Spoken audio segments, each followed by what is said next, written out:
ఇక రౌడీల నుంచి లక్ష్మి తప్పించుకొని ఇబ్బంది పడుతూ బయటకి వస్తుంది. విహారీ రౌడీలను చితక్కొడుతూ ఉంటాడు. పోలీసులు కూడా అటుగా వస్తూ ఉంటారు. ఇక మరోవైపు భామ లక్ష్మి కోసం వెతుకుతూ వస్తూ ఉంటుంది. సహస్ర అటుగా వెళ్తూ లక్ష్మిని చూస్తుంది. లక్ష్మి కడుపు పట్టుకొని చాలా ఇబ్బంది పడుతూ ఉంటుంది. సహస్ర లక్ష్మిని చూసి, ఇది ఇంకా చావలేదా, ఈరోజు దీనికి నా చేతిలో చావు తథ్యం అని అనుకొని మాస్కు కళ్ళద్దాలు పెట్టుకొని లక్ష్మి దగ్గరికి వెళ్తుంది. లక్ష్మిని కొట్టడానికి ప్రయత్నిస్తే లక్ష్మి తప్పుకుంటుంది. మరోవైపు విహారీ భుజంగాన్ని చితక్కొడుతూ ఉంటాడు. సహస్ర లక్ష్మి గర్భం మీద తన్నబోతే లక్ష్మి సహస్ర కాలు పట్టుకొని నెట్టేస్తుంది. సహస్ర లక్ష్మి ముఖం మీద కొట్టేస్తుంది. భుజంగం విహారిని పట్టుకొని, వీటి సంగతి నేను చూసుకుంటా, మీరు వెళ్ళి దాన్ని వేసేయండి రా అని అంటాడు భుజంగం. ఇక భుజంగం కాలర్ పట్టుకొని, తను ఎవరురా, తన్ని ఎందుకు చంపాలనుకుంటున్నారా అని అడుగుతాడు విహారీ. దాంతో విహారికి లక్ష్మి గురించి తెలియదని భుజంగానికి అర్థమవుతుంది.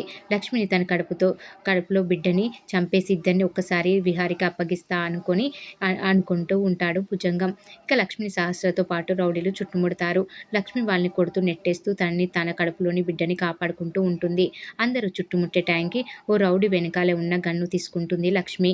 ఆ గన్ను తీసుకొని అందరినీ బెదిరిస్తుంది. లక్ష్మి గన్ను పైకి కాల్స్తుంది. విహారీ భుజంగం కూడా ఆ సౌండ్ వింటారు. లక్ష్మి చనిపోయిందని అనుకొని భుజంగం నవ్వుతాడు.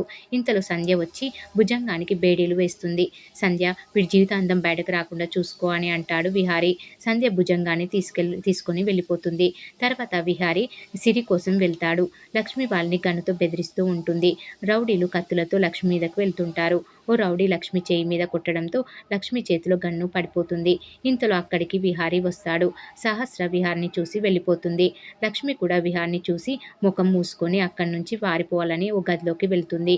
విహారీ రౌడీలను కొడుతూ ఉంటాడు. లక్ష్మిని చంపడానికి ఓ రౌడీ గొడ్డలతో వెళ్ళి నరకడానికి గొడ్డలి వెత్తే టైంకి విహారీ లక్ష్మిని పట్టుకొని పక్కకి లాగుతాడు. విహారీ చెయ్యి లక్ష్మి కడుపు మీద పెట్టడంతో విహారీకి తెలియని హ్యాపీనెస్కి గురవుతాడు. కడుపులో బిడ్డ కూడా తండ్రి స్పర్శని గుర్తుపట్టినట్లు చూపించిన సీను గుండెలకు హత్తుకునేలా ఉంటుంది. విహారీ లక్ష్మిని చూసే టైంకి రౌడీలు రావడంతో వాళ్ళని కొట్టడానికి వెళ్తాడు విహారీ. ఈలోపు లక్ష్మి విహారీ తనని చూడకూడదని పారిపోతుంది.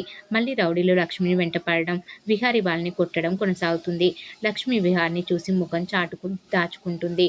విహారీ లక్ష్మి దగ్గరికి వెళ్ళి, ఇక్కడే ఉండు, వాటర్ తీసుకొస్తా అని వెళ్తాడు. ఇంతలో లక్ష్మి దగ్గరికి బామ వస్తుంది. లక్ష్మి బామని చూసి చాలా హ్యాపీగా ఫీల్ అవుతుంది.